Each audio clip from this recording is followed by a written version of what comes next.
देखो बच्चों, कठिन सवाल आसान जवाब। क्योंकि गणित हुआ आसान रे बच्चों, गणित हुआ आसान। अंकों का है खेल निराला, जोड़ घटाओं ने क्या कर डाला। क्योंकि गणित हुआ आसान रे बच्चों, गणित हुआ आसान। शून्य का है खेल अजब, अंकों के संग करे गजब। कभी अंकों को शून्य बनाता या अंकों का मान बढ़ाता। क्योंकि गणित हुआ आसान रे बच्चों, गणित हुआ आसान। क्योंकि गणित हुआ आसान रे बच्चों, गणित हुआ आसान। क्योंकि गणित हुआ आसान रे बच्चों, गणित हुआ आसान। अलवर की आवाज 90.8 FM पर गणित हुआ आसान के एक और अंक के साथ मैं हूं आपके साथ, आपका दोस्त बसंत। गणित बेसिकली है क्या? It is nothing but imagination of mind. दिमाग की कल्पनाओं को साकार रूप देना ही गणित है। आप अपने दिमाग से सोच रहे हैं, उस सोच की प्रक्रिया को आप लिखते जाते हैं। मैथमेटिक्स कैसे शुरू हुआ, हमें इसकी जरूरत क्यों है? मैथमेटिक्स बेसिकली ग्रीक वर्ड है मैथेमा, जिसका मतलब है व्हाट वन लर्न्स, जो सीखना चाहता है। गणित की जरूरत तभी पड़ी जब हमें गिनने की आवश्यकता पड़ी। ट्रेडिंग बहुत पहले शुरू हुई, नंबर सिस्टम तब नहीं होता था, तो वो क्या करते थे? एक सेब रिप्रेजेंट करना है तो वो एक डॉट को यूज करते थे या एक लाइन का प्रयोग करते थे। मैथमेटिक्स जीवन की सच्चाई और वास्तविकता का प्रतिबिंब है। सच्चाई पर पहुंचने और उसका पता लगाने के लिए अलग अलग रास्ते हो सकते हैं। इसी प्रकार गणित की समस्याओं का समाधान उसके नियमों और गुणसूत्रों में छुपा हुआ है। और आज गणित हुआ आसान के इस अंक में हम जानेंगे घन और घन स्क्वायर के बारे में। घन क्या होता है और घन का स्क्वायर कैसे निकाला जाता है, इस विषय के बारे में आपको जानकारी दे रहे हैं IIT अलवर के असिस्टेंट प्रोफेसर अविनाश पांडे, और साथ में हैं हमारे कुछ स्टूडेंट्स। तो चलिए जानते हैं क्या होता है घन और क्या होता है घन स्क्वायर, यानी कि क्यूब एंड क्यूब स्क्वायर।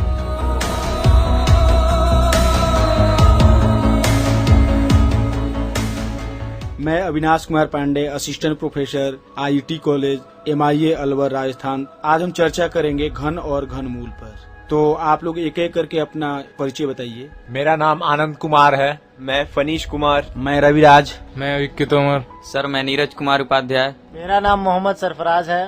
तो आप लोग घन और घनमूल के बारे में थोड़ा बहुत तो जानते ही होंगे। जी सर। जी। तो सबसे पहले आनंद जी आप बताइए घन क्या होता है? सर किसी भी संख्या का जो क्यूब होता है, मतलब पावर 3, अगर मान लीजिए सर कोई संख्या है 2 और उसको हम 3 बार उसी संख्या से गुना कर देते हैं, उसे हम उस संख्या का घन बोलते हैं। जैसे 2 को हम 3 बार 2 गुने 2 गुने 2 करते हैं, ये आता है 8। तो मतलब 2 का जो घन होगा वो 8 होगा। ठीक, फनीश जी सही है? जी सर, ये बिल्कुल सही है। मैं अपने मित्र आनंद से पूरी तरह सहमत हूँ।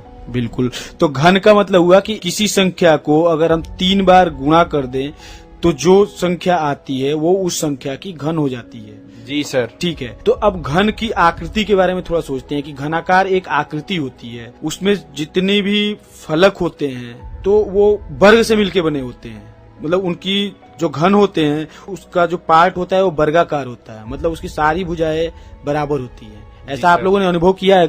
घनाकार आकृति देखकर, घनाकार आकृति को देखकर अनुभव किया है? जी सर। तो आज हम इस घन और घनमूल के बारे में ही विस्तृत रूप से चर्चा करेंगे। सबसे पहले हम देखते हैं 1 का घन क्या होगा? एक सर। 1। 2 का घन 8। 3 का घन 27। तो 9 का घन कितना होगा? 729।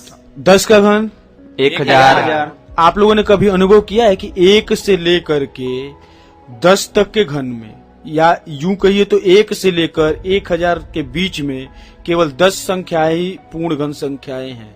हाँ सर। जी सर। 1, 8, 27, इस तरीके से करके 1 से 10 तक के घन में, मतलब 1 से 1000 में केवल 10 संख्याएं ही पूर्ण घन है। जी सर। तो आप पूर्ण घन की, रवि जी आप पूर्ण घन संख्या की परिभाषा बताइए। सर पूर्ण घन संख्या हम उसे कहते हैं, जैसे 64 ले लें सर, 64 को हम फैक्टर कर सकते हैं, जैसे 4 गुने 4 गुने 4। और सर इसका अगर हम घन ले लें तो इसमें 3 पेयर बनती है, मतलब 3 को हम एक लाइन ले लेते हैं। हाँ। उसमें से 1 को हम निकाल देते हैं। हाँ। तो वो उसका घनमूल कहलाता है। हाँ बिल्कुल। नीरज तुम बताओ। सर पूर्ण घन संख्या उसको कहते हैं जो कि किसी नेचुरल नंबर को उसी नेचुरल नंबर से 3 बार गुना करने पे प्राप्त होता है। सर वो जो संख्या होना चाहिए प्राकृत संख्या ही होना चाहिए, नेचुरल नंबर होना चाहिए। ये नहीं कि वो दशमलव में हो या ऐसे, जैसे कि 2 हो तो 2 नेचुरल नंबर है, प्राकृत संख्या है तो 2 गुना 2 गुना 2 8। ये नहीं कि 2.1 गुणा 2.1 गुणा 2.1, तो इसका जो रिजल्ट आएगा, परिणाम आएगा, वो पूर्ण घन संख्या नहीं कहलाएगा। पूर्ण घन संख्या होने के लिए सबसे मेन कंडीशन ये होता है कि अपना जो संख्या हो वो प्राकृत संख्या होना चाहिए। सरफराज जी आप बताइए पूर्ण घन के बारे में। सर पूर्ण घन संख्या से हम ये जानते हैं कि वैसी संख्या, उसे हम किसी भी संख्या से अगर हम भाग देते जाए तो वो 3 का बनते जाए वो जोड़ा, जब हम उसे एक दूसरे से मल्टीप्लाई करेंगे तो वो हमारा पूर्ण घन संख्या हो जाए। पूर्ण घन संख्या वो होती है जिसका हम घन निकाल लें, यस सर। उसको फैक्टराइज कर रहे हैं और 3-3 का समूह बना रहे हैं तो 3-3 का पूरी तरीके से समूह बन जाए जी सर। तो उस संख्या को हम पूर्ण घन संख्या बोलेंगे। जी ठीक सर। है। तो एक बार की बात है, आपने डॉक्टर हार्डी का नाम सुना होगा। जी ये सर। एक महान गणितज्ञ थे और डॉक्टर रामानुजम भी एक महान गणितज्ञ थे। जी सर। एक बार की बात है, डॉक्टर GH हार्डी एक टैक्सी में एस रामानुजम से मिलने आए। जी सर। ठीक है। उस टैक्सी का नंबर 1729 था। जी सर। जी सर। लेकिन वो दिन उनके लिए बहुत बेकार गया, डॉक्टर हार्डी के लिए। तो जब वो रामानुजम के पास पहुंचे तो रामानुजम ने पूछा कि भाई क्या हाल है। नॉर्मली जैसे ही कोई आता है तो भाई आपका क्या हाल है पूछते हैं। जी सर। इसी वे में रामानुजम ने पूछा कि सर आपका क्या हाल है, कैसे हैं। बोले कि बहुत बेकार दिन गुजरा है। तो रामानुजम जी ने बोला भाई क्यों। ये 1729 नंबर जो है बहुत बोरिंग है और मैं इसी नंबर की टैक्सी से आज जर्नी कर रहा हूँ। तो चूंकि रामानुजम एक गणितज्ञ थे और उनका जो पूरा लाइफ है वो संख्याओं के साथ ही बीता हुआ है, तो उनको ये बात उनको सोचने पे मजबूर कर दिया कि भाई 1729 बोरिंग संख्या कैसे हो गई, नीरस संख्या कैसे हो गई। तो कुछ देर सोचने के बाद उन्होंने बताया कि 1729 बोरिंग संख्या यानी नीरस संख्या नहीं है, इसमें कुछ गुण भी हैं। जी सर। जैसे उस गुण के बारे में अपन चर्चा करेंगे। 1729 सबसे छोटी वह संख्या है जिसको 2 घन के योग के रूप में लिखा जा सकता है। 1729 वह सबसे छोटी संख्या है जिसको 2 घन के योग के रूप में लिखा जा सकता है। जी सर। ठीक है। जैसे 1729 को हम एक बार लिख सकते हैं 1728 प्लस 1। जी तो सर। 1728 12 का क्यूब होता है, 12 का घन। जी तो सर। 1728 को लिख लिए 12 का पावर 3 प्लस 1। ठीक है। जी सर। फिर 1729 को हम लिख सकते हैं 1000 प्लस 729। 1010 का क्यूब है। जी सर। और 729 9 का क्यूब। 9 का। जी जी सर। सर। इससे छोटी कोई भी आप संख्या लेंगे उसको हम 2 घनों के योग के रूप में नहीं लिख सकते। जी सर। तो इस तरीके से रामानुजम जी ने प्रूव किया कि 1729 वो सबसे छोटी संख्या है जिसको 2 घन संख्याओं के योग के रूप में व्यक्त किया जा सकता है। जी सर। और तभी से इस 1729 संख्या का नाम हार्डी रामानुजम संख्या पड़ा है। जी सर। जी सर। विक्की तोमर जी आप बता सकते हैं कि हार्डी रामानुजम संख्या कौन सी है। 1729 सर। 1729 सर। बताइए विक्की जी अब हार्डी रामानुजम संख्या कौन सी है, 1729 सर। क्यों है। सर वो इसलिए है कि 1729 एक ऐसी छोटी संख्या है जिसको कि हम 2 घन के योग के रूप में लिख सकते हैं। ये सबसे छोटी संख्या है सर, इसीलिए इसको नहीं, GH हार्डी का संख्या। इसका नाम हार्डी रामानुजम ही क्यों पड़ा। चूंकि ये सर हार्डी सर जो थे वो और रामानुजम सर जो थे वो, ये दोनों के संवादों से ये जो संख्या है निकला हुआ है, बिल्कुल सही आंसर। इसीलिए इसको सर GH हार्डी के नाम से मतलब बिल्कुल सही है। तो हार्डी रामानुजम संख्या के बारे में आप लोग जान लिए। जी सर। अगर सम संख्या का घन किया जाए तो जो घन आएगा वो सम संख्या आती है या विषम संख्या आती है। सर सम संख्या 12 सम संख्या है, 12 का जो घन होगा 1728 ये भी सम संख्या है। जी सर। 14 सम संख्या है, इसका जो घन होगा 2744 ये भी सम संख्या है। यानी सम संख्या का जो घन होता है वो सम संख्या ही होता है। और जी इसी सर। तरीके से विषम संख्या का घन विषम संख्या ही होती है। जी सर। तो कोई विषम संख्या का उदाहरण बताइए विक्की तोमर जी। 3 है सर। 3 का घन कितना आएगा। 27 सर। 3 विषम है, इसका घन भी विषम ही आ होगा। रहा है। जी सरफराज जी आप कोई एग्जाम्पल बताइए। 5 सर 5 का घन करेंगे तो 125 आएगा, यानी 5 एक विषम संख्या है और 125 भी एक विषम संख्या है। ठीक है जी, रवि जी आप 10 से बड़ी कोई संख्या बताइए जो विषम हो और उसका घन भी विषम है। जैसे हम 11 ले सकते हैं सर। हम्म जैसे 11 का अगर हम घन करें हम्म तो सर 1331 आता है, हम्म जो कि 11 एक विषम संख्या है और हम्म। 1331 भी एक विषम संख्या है। हम्म। इसलिए हम कह सकते हैं कि किसी विषम संख्या का घन करने के बाद जो रिजल्ट आएगा वह भी विषम संख्या ही होगा। ठीक है बिल्कुल सही बात है। एक चीज का आप लोगों ने अनुभव किया है, जैसे 1 का क्यूब जो है 1 होता है, जी सर 2 का क्यूब 8 होता है और 3 का क्यूब 27 होता है। अगर हम 1 का घन करें तो आंसर 1 आता है, जी सर। मतलब उत्तर 1 आता है। 2 का घन करते हैं तो उत्तर आता है 8। जी सर। तो 8 को हम 3 और +5 के द्वारा व्यक्त कर सकते हैं। जी सर उसी तरीके से अगर हम 3 का घन करें तो उत्तर 27 आएगा। जी सर और इसको हम 7 + 9 + 11 के योग के रूप में व्यक्त कर सकते हैं। जी सर तो 1 के क्यूब, 2 के क्यूब और 3 के क्यूब से यह निष्कर्ष निकलता है कि अगर किसी संख्या का क्यूब यानी घन का उत्तर चाहिए, उत्तर जो आ रहा है उसको हम उसके पीछे की विषम संख्याओं के योग के रूप में व्यक्त कर सकते हैं। जी सर। जी सर तो अब क्या आप लोग बता सकते हैं कि कोई घन आ रहा है तो उसको किन विषम संख्याओं के योग के रूप में व्यक्त कर सकते हैं? जी सर तो आप 4 के क्यूब यानी 64 को बताइए कि किन किन विषम संख्याओं के योग के रूप में इसे व्यक्त किया जाता है। आनंद जी आप बताइए। सर 4 के क्यूब को हम लोग 13 + 15 + 17 + 19, अगर 13 + 15 + 17 + 19 को जोड़ेंगे तो ये सर 64 हो जाएगा, जो कि 4 का घन है। तो सर 4 के घन को हम लोग इन 4 विषम संख्याओं के योग के द्वारा हम लोग दर्शा सकते हैं। ठीक है। तो एक चीज आप लोग और नोट कर रहे होंगे, जैसे 4 का क्यूब अगर हम कर रहे हैं यानी घन फाइंड करना चाह रहे हैं तो उसे 4 ही विषम संख्याओं के योग के रूप में जी सर। 4 विषम संख्याओं के योग के रूप में व्यक्त करेंगे। 3 का क्यूब किए हैं तो 3 ही विषम संख्याओं के योग के रूप में व्यक्त किए हैं। जी सर।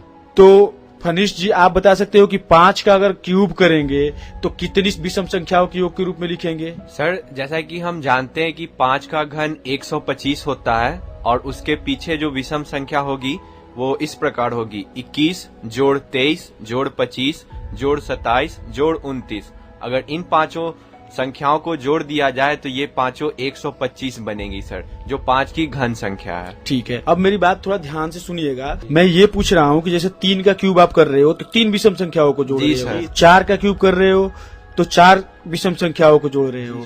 विकी तोमर जी मेरी बात समझ में आ रही है? 4 का क्यूब कर रहे हैं तो 4 विषम संख्याओं को जोड़ रहे हैं।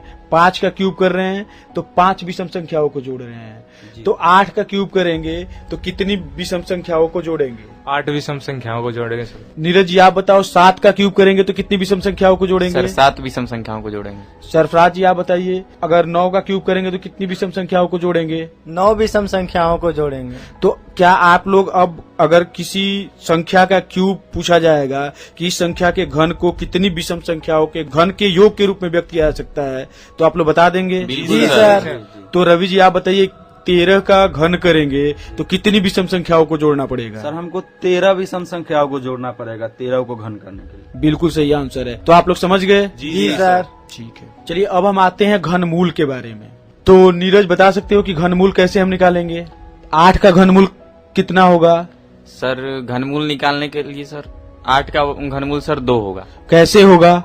सर 8 का यदि अभाज्य गुणनखंड निकालते हैं तो सर 2 गुणे 2 गुणे 2, तो 3 बार 2 आ रहा है तो उसमें से एक 2 को ले लेंगे तो वो 2, इसलिए 8 का घनमूल होगा। ठीक है। 27 का घनमूल कितना होगा? 3। सरफराज जी आप बताइए क्यों होगा? सर 27 को हम अभाज्य गुणनखंड विधि द्वारा लिखेंगे तो ये होगा 3 गुने 3 गुने 3, जो एक 3 का समूह बन रहा है और इसे एक रूट के अंदर रख करके एक 3 का समूह बना करके और 3 के पावर 3 हम कर देंगे ऊपर और फिर वो घनमूल के रूप में व्यक्त होगा, जिसे हम 3 को बाहर ला देंगे यानी 27 का ये 3 घनमूल हो जाएगा। मतलब ये घनमूल निकालने के लिए सबसे पहले हम उसका अभाज्य गुणनखंड निकाल लेंगे जी सर। और उन गुणनखंडों में 3 का समूह बना लेंगे। जी सर। और जितने 3 के समूह बने होंगे उसमें से जैसे 64 है, 64 को ले लीजिए आप। 64 का अभाज्य गुणनखंड करेंगे तो इसमें कितने 2 आएंगे? जी 6 बार 2 आएगा। जी सर। तो इसका अगर हम 3-3 का समूह बनाएंगे तो 2 समूह होगा जी और सर। प्रत्येक समूह में से 1-2 को लेंगे। जी सर। तो विकी तोमर आप बताइए इसका घनमूल कितना हो जाएगा 64 का? 4 होगा सर। दोनों में समूह में से 1-1 2 लिए हैं तो 2 गुणे 2 4 हो गया। तो आप लोग घनमूल निकालना सीख लिए? जी सर। अगर मैं कोई क्वेश्चन पूछूंगा तो उसका आंसर बता सकते हैं? जी सर।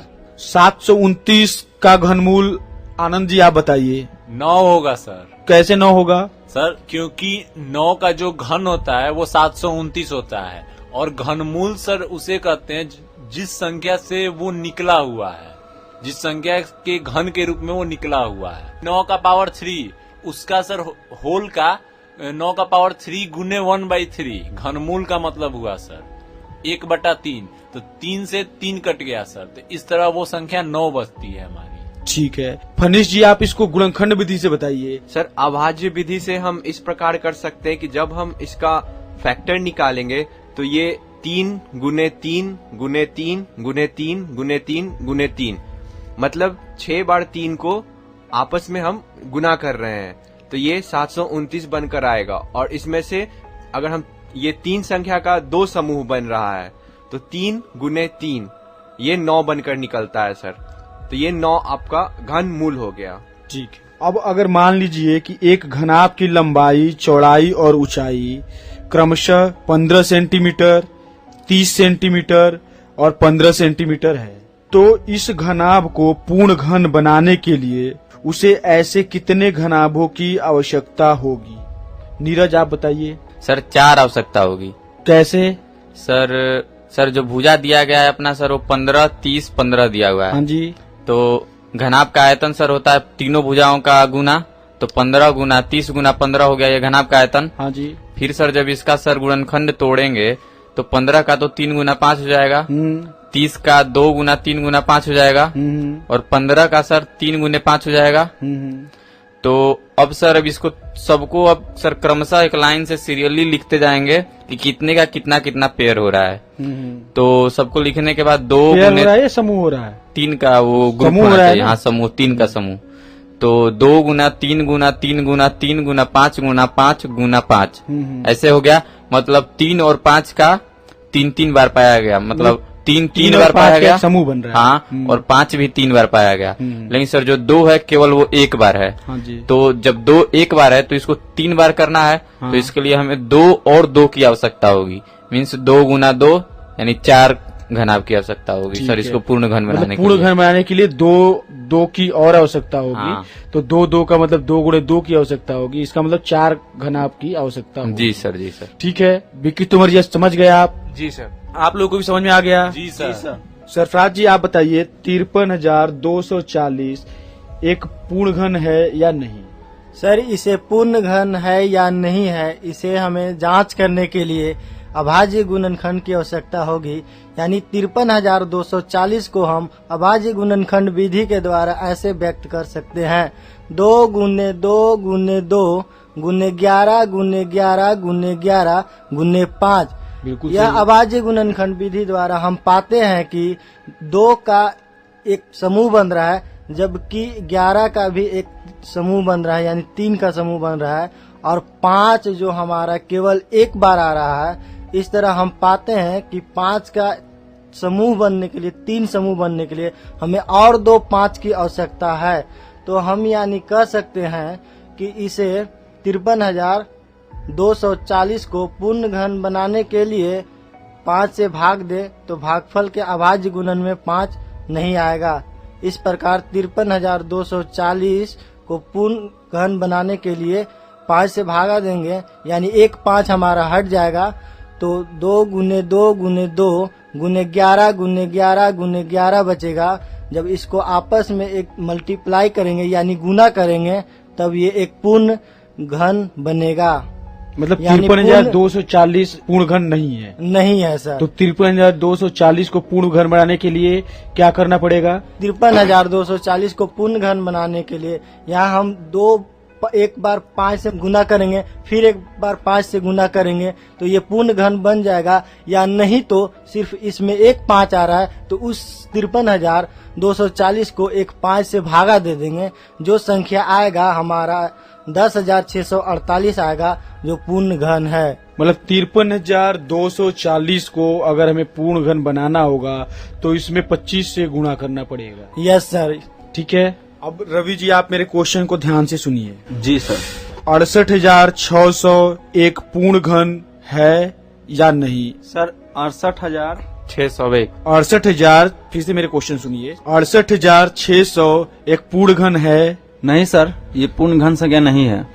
नीरज जी आप बताइए क्यों नहीं है? क्योंकि सर 68,600 का सर जब गुणनखंड निकालते हैं तो सर उसको 2 गुने 2 गुने 2 गुने 5 गुने 5 गुने 7 गुने 7 गुने 7 के रूप में लिख सकते हैं। तो यहाँ पर सर ये देख रहे हैं कि 7 तो 3 बार आया हुआ है और 2 भी 3 बार आया हुआ है, लेकिन सर जो अपना 5 है वो केवल 2 बार आया हुआ है। मीन्स कि इसका 3 वाला समूह नहीं है, तो इसको 3 वाला समूह बनाने के लिए एक और 5 की आवश्यकता होगी। तो यानी एक और 5 से गुना जब कर लेंगे तो 5 का भी अपना समूह बन जाएगा। यानी कि जब 68,600 में जब 5 से गुना कर देंगे तो जो 3,43,000 आएगा वो एक पूर्ण घन बन जाएगा। मतलब तो 68,600 एक पूर्ण घन नहीं है। तो इसको पूर्ण घन बनाने के लिए 5 से गुणा करना पड़ेगा, जी तब सर। पूर्ण घन बनेगा। जी सर। और वो पूर्ण घन संख्या 3,43,000 आएगी। जी सर। ठीक है जी सर। क्या आप लोग अब किसी भी संख्या को देखकर बता सकते हैं कि ये पूर्ण घन है या नहीं? फनीश जी। जी सर, हम बता सकते हैं कि अभाज्य गुणनखंड विधि से। ठीक है। विक्की तोमर आप ये भी देख के बता सकते हो कि इसमें किस संख्या से गुणा किया जाएगा तो ये घन संख्या बन जाएगी? जी सर। और किस संख्या से भाग किया जाएगा तो ये घन संख्या हो जाएगी? जी सर। ठीक है। अब ये बताइए कि अगर किसी संख्या का इकाई का अंक 1 है तो उसके घन में इकाई का अंक क्या होगा? सर 1 होगा सर। रवि जी आप बताएंगे।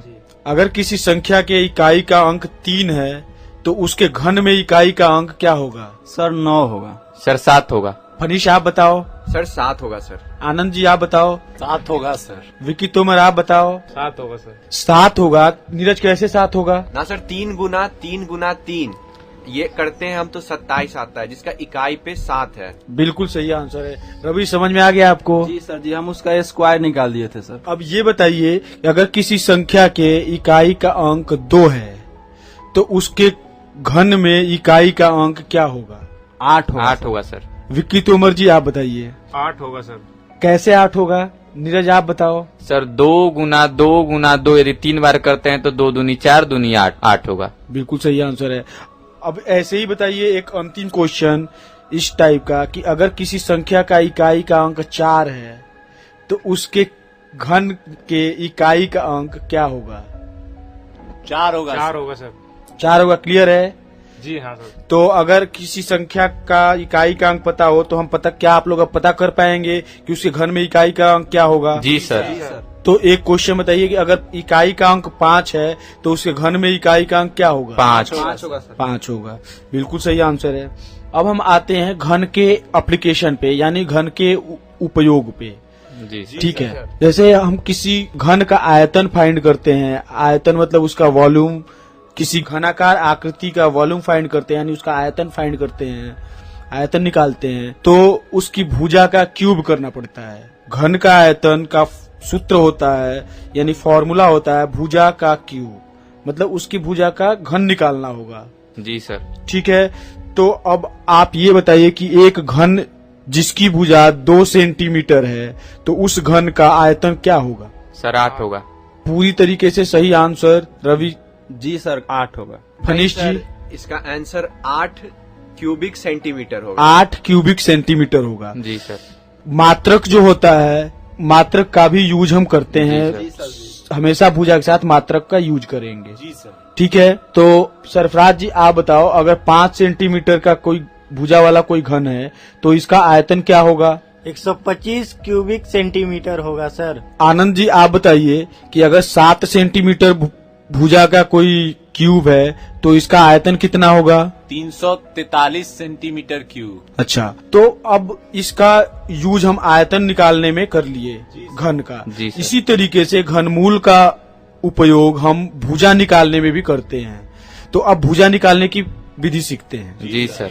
मान लीजिए कोई घन है जिसका आयतन 1000 क्यूबिक सेंटीमीटर यानी घन सेंटीमीटर है, तो इस घन की भुजा क्या होगी? विक्की तोमर जी, आप बताइए।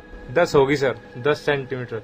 कैसे होगी? क्योंकि सर 1000 सेंटीमीटर क्यूब है, तो सर जब इसका घनमूल निकालेंगे तो 1000 का तो 10 गुने 10 गुने 10 हो गया, तो वो तो सर 10 हो गया। और जो उधर सेंटीमीटर क्यूब है उसको भी सर सेंटीमीटर सेंटीमीटर सेंटीमीटर 3 बार आया तो सेंटीमीटर क्यूब हुआ है, तो उसमें से 1 ले लेंगे सेंटीमीटर, यानी कि जो घनमूल निकला वो 10 सेंटीमीटर निकला, इसीलिए भुजा जो हुआ 10 सेंटीमीटर हो गया। ठीक है फनीश जी, एक घन का आयतन अगर 64 घन सेंटीमीटर है, इस घन की भुजा की लंबाई क्या होगी? सर अगर उसकी आयतन 64 है तो सर हम अभाज्य गुणनखंड विधि से इसका भुजा निकाल सकते हैं। सर हम 64 को इस प्रकार लिख सकते हैं, 2 गुने 2 गुने 2 गुने 2 गुने 2 गुने 2, और हम देखते हैं कि यहाँ पे 2 6 बार आता है सर।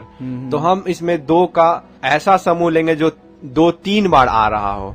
तो यहाँ पे हम देखते हैं कि यहाँ पे अगर 2 6 बार है तो 3 का समूह 2 बार बनता है, तो 2 गुने 2 यानी 4, वो उस आयतन का भुजा हो जाएगा 4। अगर आयतन सर जैसा कि आपने पूछा 64 है तो उसका सर भुजा 4 होगा सर।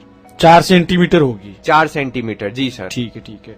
विक्की तोमर जी, आप बताइए, अगर एक घन का आयतन 729 घन सेंटीमीटर है, जी सर। तो इस घन की भुजा की लंबाई क्या होगी? सर लंबाई होगी 9 सेंटीमीटर सर। कैसे? सर इसमें 3-3 के समूह लेंगे सर। हाँ जी। और 2 समूह आएंगे, जैसे 3 के पहले 729 का गुणनखंड बताइए क्या होगा? 729 का गुणनखंड होगा सर 3 गुणा 3 गुणा 3 गुणा 3 गुणा 3 गुणा 3। बिल्कुल सही। 2 के 3 के दो समूह बन गए सर। हाँ जी। सर उसमें से एक 3 ले लेंगे और 3 गुणा 3 हो जाएगा 9 सेंटीमीटर सर उसकी भुजा हो गई सर। ठीक है, बिल्कुल सही आंसर है इनका। तो आज हमने सीखा कि किसी संख्या का घन कैसे पता करेंगे, उसका घनमूल कैसे निकालेंगे, घन का यूज प्रयोग कहाँ करेंगे, जी सर, और घनमूल का प्रयोग कहाँ करेंगे। जी सर। तो अब आप लोग घनमूल और उसके उपयोग के बारे में सीख लिए। जी सर। ठीक है, तो अब आगे के लिए अगले क्लास में करेंगे। धन्यवाद सर। धन्यवाद सर।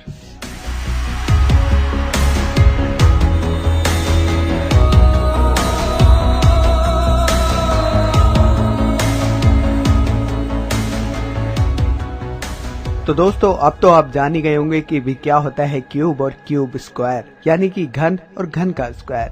इस विषय के बारे में आपको जानकारी दे रहे थे हमारे आईटी अलवर के असिस्टेंट प्रोफेसर अविनाश पांडे, और साथ में थे हमारे कुछ स्टूडेंट्स। ये प्रोग्राम भारत सरकार के विज्ञान एवं प्रौद्योगिकी विभाग द्वारा उत्प्रेरित एवं समर्थित किया गया।